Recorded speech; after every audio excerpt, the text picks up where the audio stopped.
요한복음 17장 11절 말씀입니다. 요한복음 17장 11절 말씀 함께 읽겠습니다. 나는 세상에 더 있지 아니하오나 그들은 세상에 있사옵고 나는 아버지께로 가옵나니 거룩하신 아버지 내게 주신 아버지의 이름으로 그들을 보전하사 우리와 같이 그들도 하나가 되게 하옵소서. 아멘. 우리 주님이 13장 1절에 보면 6월절 전에 예수께서 자기가 세상을 떠나 아버지께로 돌아가실 때가 이런 줄 아시고 세상에 있는 자기 사람들을 사랑하시되 끝까지 사랑하시니라 했습니다. 본인은 아버지께로 가더라도 이 땅에 있는 제자들이 이 땅에서 제자로서 여전히 보존되고 지켜지길 위해서 주님이 말씀을 해주신 거죠. 오늘 말씀에도 이 두 가지 사실이 대조되어 있습니다. 예수님은 아버지께로 가고 제자들은 이 땅에 있습니다. 우리가 자녀를 군대 보내보신 분들 알지만 나는 여전히 집에 있고 내 아들은 군대에 있다. 이것만 생각해도 참 마음이 안쓰럽고요. 참 밥이 쉽게 편하게 잘 안 넘어가죠. 자기 사람들을 끝까지 사랑하시는 주님이 이제는 아주 쉽게 말씀드리면 십자가를 지긴 해야 되지만 십자가 지고 나면 예수님은 이 땅의 고통은 더 이상 경험해 보지 않으셔도 됩니다. 그러나 이 사람들은 남아있어야 되는데 옛적에 고기나 잡아먹고 살았으면 그나마 괜찮았을 것을 이제 예수 믿는다는 것 때문에 엄청난 핍박을 당하고 살아야 됩니다. 예전에 자기가 가지고 있는 소위 직업적 소명이 아니라 이제는 사도적 소명을 가지고 살아야 됩니다. 이거는 이 작은 인간으로서는 감당하기 어려운 일이었습니다. 그러나 반드시 누군가는 해야 될 일이었고요. 누군가는 이 일을 감당했기 때문에 우리가 다 구원을 받게 된 것입니다. 이걸 생각할 때 예수님은 이 제자들을 위하여 기도하지 않을 수가 없었습니다. 분명한 사실, 나는 세상에 더 있지 않냐. 이 진짜 힘들고 어려운 세상에 더 있지 않냐. 근데 저 제자들은 계속 세상에 있습니다. 이 한 가지만 생각하더라도 우리는 기도할 것이 진짜 차고 넘칩니다. 나는 아버지께로 가옵나니 한 번 더 말씀합니다. 나는 세상에 더 있지 않냐. 세상에 있지 않다는 게 뭐냐면 아버지께 간다는 겁니다. 우리 신자들의 결국이기도 합니다. 신자는 이 세상에 더 이상 있지 아니하게 될 때 아버지께로 갑니다. 얼마 전에 이 영상을 하나 봤는데요. 무슨 전도사님이 김원진 전도사님인가. 하여튼 성함은 정확지 않습니다. 나이 33인가에 불치병으로 돌아가셨어요. 딸이 하나 있더라고요. 참 그 젊은 건강한 모습에서 급속도로 몸이 약해져가지고 얼마 못 살고 돌아갔어요. 굉장히 마음이 슬펐어요. 나 누군지도 모릅니다. 근데 한 젊은이가 그것도 이제 막 전도사니까 목사가 되어서 하나님의 일을 더 정말 이 사명을 충성되게 감당해봤다 그런 막 사명을 불탈 그 나이에 죽은 거예요. 근데 그 죽음이 눈앞에 왔을 때도 고백하는 바가 참으로 아름다웠어요. 그러니까 더 슬픈 거예요. 이 좋은 사람들이 세상을 하나하나 떠나갈 때 이 땅을 위해 기도할 목소리가 하나씩 줄어가는 거예요. 믿는 자의 수가 줄잖아요. 어느 집에서 믿는 사람 한 사람이 돌아가시면 그 집안을 위해서 울어주는 한 사람이 없어져 버린 거예요. 이제 그 집을 위해서 기도할 사람이 없는 거예요. 그런 것들을 생각하면 너무나 속이 상해요. 나는 아버지께로 갑니다. 우리가 이 땅을 떠날 때 아버지께로 가기 때문에 내 영혼은 기쁘고 즐겁지만은 남아있는 자들이 겪을 이 신앙생활하면서 겪을 시험이나 유혹이나 핍박을 생각할 때 참 이것은 기도하지 않고는 떠날 수가 없는, 특별히 이 모든 일을 알고 계시는 주님은 제자들을 생각하면서 기도했습니다. 바로 이 사실로 말미암아 제자들을 위하여 기도할 이유를 삼았던 겁니다. 이 사실로만 저들이 밥을 굶습니다. 이것이 아닙니다. 저들은 내 이름으로 이 땅에 남아 있어야 됩니다. 이것만 가지고도 우리는 기도할 제목이 넘치고 넘칩니다. 거룩하신 아버지여, 내게 주신 아버지의 이름으로 저희를 보존하사. 우리 번역이 좀 그렇게 좋지 않습니다. 거룩하신 아버지여, 아버지께서 내게 주신 자들을 아버지의 이름으로 보존하시옵소서. 이렇게 해야 됩니다. 아버지께서 내게 주신 자들, 앞에서 계속 나왔죠. 계속 반복인 말씀인데 여기서는 내게 주신 아버지의 이름으로 뭔가 좀 어울리지 않습니다. 아버지께서 내게 주신 자들을 아버지의 이름으로 보존하사. 구약성에도 뭐 항상 여호와의 이름으로 그랬단 말이에요. 다윗이 골리앗 앞에 나갈 때 뭐 갖고 나갔습니까? 만군의 주 여호와의 이름이었습니다. 그와 같이 여호와의 이름으로 보존하사. 우리를 구원할 때 네가 무슨 백으로 구원을 받았냐 했을 때 여호와 이름이 쫙 앞에 나온단 말이죠. 예수님이 그렇게 기도한 거예요. 자기 자신을 이 땅에서 보호해 주신 것도 아버지의 뜻이, 이 땅에는 예수 그리스도의 사람을 아버지가 보존해 주시기를 그렇게 기도했어요. 다른 기도가 1순위가 아니고요. 보존이 1순위였어요. 보존은 본래의 상태를 그대로 유지하는 겁니다. 근데 이것이 제자들이 한참 믿음이 좋다고 해서 이게 가능하냐? 절대로 사람이 불안합니다. 우리 주님 말하냐면 마지막에 환난도 택한 자를 위하여 아버지께서 기간을 감해 주셨기 때문에 그 사람들도 구원받는다고 했습니다. 인간주의는 최고의 믿음을 가진 사람이랄지라도 그 고난의 시기가 길어버리면 못 이긴다는 거예요. 그런데 우리 주님이 때를 감하여 주사 이렇게 말씀한 것처럼 아버지가 우리를 보존해 주셔야 믿음을 지키지, 그렇지 않으면 절대로 불가능합니다. 정말로 불가능합니다. 베드로전서 1장 5절에 베드로가 이렇게 말했어요. 너희가 말세에 나타내기로 예비하신 구원을 얻기 위하여 믿음으로 말미암아. 여기까지는 우리의 종말론적 신앙도 말해주고 우리가 믿음을 가져야 된다고 말하고 있는데 그 뒤가 중요합니다. 하나님의 능력으로 보호하심을 입었나니 이렇게 돼 있어요. 하나님의 능력으로 보호하심을 안 입으면 믿음으로 말미암아도 실상 무의미해져 버립니다. 믿음이 없어서가 아니에요. 믿음이 있는데 하나님이 보호해주지 않으면 어떻게 된다고요? 믿음이 없어져 버린다고요.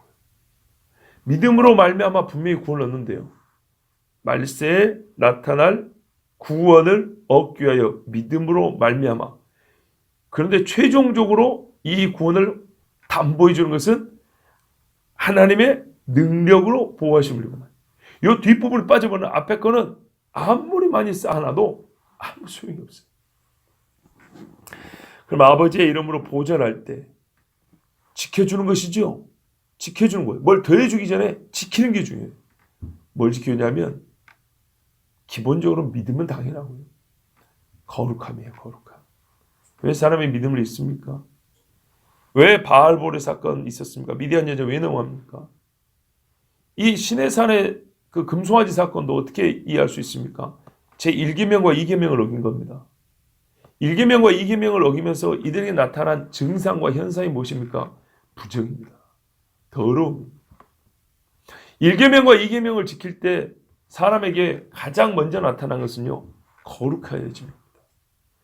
영이 거룩해져요. 생각도 삶도 거룩해져요. 예수님은 제자들의 먹을 양식이 필요한 줄 알지만 그것 갖고 구하지는 않았어요. 엊그저께 들으셨죠? 떡이 하나밖에 없는 거 그거 갖고 걱정하지 말고 누룩을 걱정하라 했어요. 누룩을. 제자들이 핍박을 당하지 않도록 구하는 것도 아닙니다. 핍박을 당하더라도 아버지 앞에 설 수 있는 거룩함을 지키면 됩니다. 예수님 자신을 다시 만날 수 있는 자들이 되기 위하여 예수님은 거룩한 제자들을 아버지가 지켜달라고 기도했습니다. 어떻게 하냐면 거룩하신 아버지여를 불렀기 때문입니다. 성경에 아버지를 부르는 이름이 얼마나 많습니까? 전능하신 아버지요, 영존하시는 아버지요, 신실하신 하나님이요. 부르는 이름이 참 많죠. 아무 때나 아무렇게나 생각난 대로 부르는 게 아니죠. 거룩하신 아버지요 불렀다는 것은 이 제자들 그리고 보전이란 이 두 가지를 연결하면 딱 어울립니다. 그죠? 거룩함 가운데 우리를 지켜주시기를, 이 양무리 안에 있고 밖으로 나가지 아니하기를. 솔로몬이 마음을 지킬 때 하나님은 복을 주셨고 그가 마음을 지키지 못했을 때는 그 땅이 함께 더러워졌습니다. 거룩이 제일 중요합니다. 우리와 같이 저희도 하나가 되게 하옵소서 그랬습니다. 근데 하나님이 어떤 방식으로 거룩함을 유지시키느냐 할 때 하나가 되게 함이라고 그랬습니다. 근데 이 하나가 됨이 우리 본문에서는 조금 애매합니다. 같이라는 말 때문에 그러거든요. 우리와 같이 그랬어요.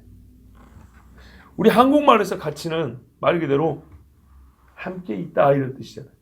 또 같이는 뭐뭐처럼 보이다 이런 뜻이 있습니다. 뭐뭐 비슷하게. 그럼 여기서 어떤 의미일까요? 우리와 같이 저희도 하나 되게 하옵소서. 성삼위일체 하나님이 함께 있죠. 그것처럼 저들도 우리 옆에 이렇게 딱 세워놔서 함께 있게 하옵소서. 그런 말인가요? 그렇게 해서 하면 가장 은혜스럽죠. 그렇죠? 느낌상 가장 은혜스러워요. 그런데 말뜻은 그것이 아니에요. 예수님이 저희를 남겨두고 가잖아요. 저희를. 그러면 저희들이 거룩함을 보존하기 위해서 어떻게 하냐면 저희들이 하나로 뭉쳐져 있어야 됩니다. 매우 뭐랄까요? 말초적인 이야기예요. 신앙은 육체를 입은 신앙은요 절대 혼자 못 지켜요. 예수님이 아주 심오한 것도 한편은 심오하죠. 왜? 하나님의 삼위일체 되심과 같이 그래서 심오한데 우리 실제 나타나는 게 실천적으로는 매우 기초적이고 말초적인 이야기를 하신 거예요. 혼자 있게 하지 마시고 함께 있게 하옵소서. 11 제자가 성삼일체 하나님 아버지와 내가 하나인 것처럼 저희들도 절대로 흩어지지 말고 서로가 서로에게 불쏘시가 되어서 같이 있어서 신앙의 격려가 되고 힘이 되고 의지가 되어서 같이 있게 하옵소서. 바울도 혼자 댕긴 거 아닙니다. 아시다시피 바울이 선교할 때 항상 함께하는 무리들이 있었습니다. 그게 뭐 1인 사역은 불가능하다 그런 뜻이 아니고요. 이들이 함께 있으므로 병들 때는 함께 기도해주고 위로해주고 낙심해 있을 때는 역시 가서 주의 이름으로 기도하며 격려하며 이렇게 가지고 사역이 이루어졌어요.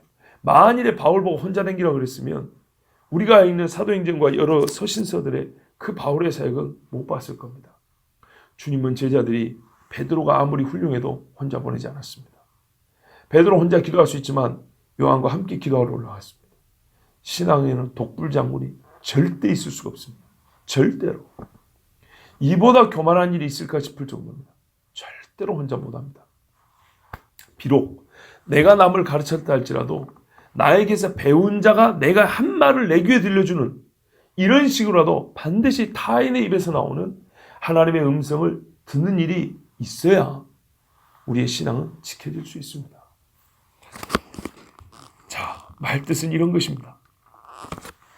저들이 어느 정도로 하나가 되어 있어야 되냐. 제자들이 제자의 공동체로 신앙의 무리로 얼마나 결속이 되어 있어야 되냐면 성삼위일체 하나님이 그런 것처럼 저희들이 완전히 하나가 되어 있어야 합니다. 이런 뜻입니다. 그러면 자기들끼리만 하나가 되면 됩니까? 아니죠. 주님과도 연합해 있어야 되죠. 요 간구는 21절에 있습니다. 그걸 빼먹을 리가 없죠. 아까 말씀드렸잖아요. 인간이 하나님이 보호해주지 않으면 견딜 수가 없다면서요. 그런데 이 연약한 인간들끼리 똘똘 뭉친다고 되나요? 아니죠. 주님과 연합하고 있어야겠죠. 그거는 21절인데요. 잠깐 보시면 아버지요. 아버지께서 내 안에 내가 아버지 안에 있는 것 같이 그들도 다 하나가 되어 우리 안에 있게 하사. 이렇게 돼 있어요. 세상으로 아버지께서 나를 보내신 것을 믿게 하옵소서. 세상으로 아버지께서 나를 보내신 거 어떻게 믿냐면 저 제자들이 가서 외쳐야 되거든요. 이거야말로 목숨을 걸어야 되는 이야기입니다. 어떻게 가능합니까 이 일이? 바로 그들이 아버지가 내 안에 있는 것처럼 그들이 내 안에 우리 안에 이렇게 영으로 완전히 결합돼요. 연합되어 있을 때 그 일이 이루어지고 결과적으로 그래서 세상은 예수님은 하나님이 보내신 자인 것을 알게 된다는 겁니다. 그러니까 이 기도를 빼놓으신 것이 절대 아니고요. 1차적으로 하나됨을 주님이 간구하실 때 저 귀한 신앙의 제자들이 비록 솔직히 지금 아직 연약하긴 하지만 이들끼리도 서로 나뉘거나 서로 잘났다고 다투거나 그 있죠. 자리 다툼할 때 제일 분란의 소지가 컸었죠. 예루살렘 올라갈 때 우편 왼편에 하면서 누가 앉을 거냐 이거 할 때 어디냐면 분명히 성경의 기록이 뭐가 됐냐면 분노했다고 돼 있어요. 그죠? 자기가 오른쪽에 앉아야 된다. 누가 왼쪽에 앉는다. 이런 것 때문에 서로 다툼이 일어났다고. 예, 제 표현이 물론 정확하지 않은데 내용이 그런 내용이에요. 서로 막 미워하고 시기했다고 그랬어요. 그걸 알고 세베대 아들들이 엄마랑 같이 가가지고 오른편 왼편 이 소리를 다른 제자들이 들어버린 거예요. 그래가지고 다툰 이야기가 나와 있어요. 다른 것 때문에는 제자들 다툰 이야기가 없는데 그것에 나와 있어요. 사람이 헛된 허영, 그렇죠. 헛된 욕심, 허영을 구하고 주를 향하여 헌신의 마음을 갖지 못하면 이렇게 쓸데없이 자기 다툼을 하게 되고요. 그렇게 되면 분란이 일어납니다. 11제자, 우리야 부르기를 베드로가 수제자라 하지만 자기들끼리 그랬을까요? 네가 수제자니 내가 말단이니 그랬을까요? 그러지 않았을 겁니다. 주께서 부르시는 은혜의 관계, 주께서 부르시는 그 은혜의 크기 안에 뭐 1번부터 12등 이거는 무의미해집니다. 전부 다 주 안에서 하나로서 사도로 그렇게 살겠습니다. 그리고 서로 어려울 때는 도와주고 혹 허물있을 때는 책망하기까지 했습니다. 바울은 베드로보다 나이도 한참 어리고 신앙으로도 한참 뒤의 사람입니다. 오히려 베드로 같은 사람들 핍박했던 사람입니다. 그런데도 갈라디아서에서 보면 베드로와 바나바조차도 외식함으로 그대로 공중 앞에서 책망하노라 이렇게 말했습니다.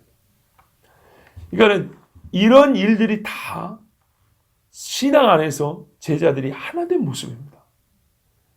늘 떡 먹으면서 웃는다고만 하나가 되는 것이 아닙니다. 세상의 어떤 조직과 어떤 공체도 이렇게 하나 되는 것이 없습니다. 군대만 보더라도 자기를 막 두드러 팼던 선임이라 할지라도 나중에 보면 그 선임 전우애를 가지고 목숨을 걸기도 합니다. 우리가 세상 살면서 직장에도 그렇고 학교에도 그렇고 어떤 모임이나 다 그렇습니다. 근데 특별히 신앙의 공동체는 우리가 늘 죄를 갖고 살기 때문에 이 죄를 제거하면서 하나가 되는 것이지 죄를 품고는 하나 되는 것 자체가 불가능한 이야기입니다. 그러므로 죄를 제거하는 과정에서 때로는 우리 인간의 성적으로 볼 때는 괴로운 일도 있기 마련입니다. 그러나 주께서는 거룩하신 아버지요, 거룩함으로 하나 되는 공동체, 그리고 거룩한 자들이 함께 있음으로 더욱 거룩하며 이 믿음을 지켜나갈 수 있고 그리스도의 증인이 될 수 있기 때문에 우리 주님은 이것부터 구하셨습니다. 신자들의 공동체는 예수님이 아버지께 부탁하여 보존되고 있는 집단이요 조직입니다. 우리 주님이 기도하여 세우시고 기도하여 지켜지고 있는 조직이 교회란 얘기입니다. 거룩함을 위하여 신앙의 보존과 성장을 위하여 아버지의 이름으로 보호되고 지켜지고 있습니다. 누가요? 우리가요. 우리가 교회를 세우고 여기까지 오게 된 것은 예수님이 이와 같이 기도하시기 때문이고 하나님께서 바로 아버지 하나님의 이름으로 지켜주고 계시다는 증거입니다. 여러분, 이거는 기분적으로 하는 얘기가 아니고 우리끼리 괜히 가슴 뿌듯하자는 얘기 아니고 실제입니다. 세상의 어떤 교회도 그 교회다움은 하나님께서 지켜주지 않으면 반드시 없어져 버립니다. 죄인들이 모인 집단인데 어떻게 거룩한 교회라고 불려질 수 있고 교회다움을 지켜갈 수 있겠습니까? 예수님의 기도 응답으로 우리는 아버지께서 자기 이름으로 보존하고 계시는 교회가 되었습니다. 우리가 증인입니다. 그러므로 담대하게 또 감사함으로 나의 구원자 하나님, 삼위일체 하나님을 찬송하고 또 예수 그리스도께 감사하며 주 이름을 전하는 우리 모두가 되길 바랍니다. 기도하겠습니다. 감사합니다. 오늘도 우리가 교회됨의 이 힘이 어디에 있는가?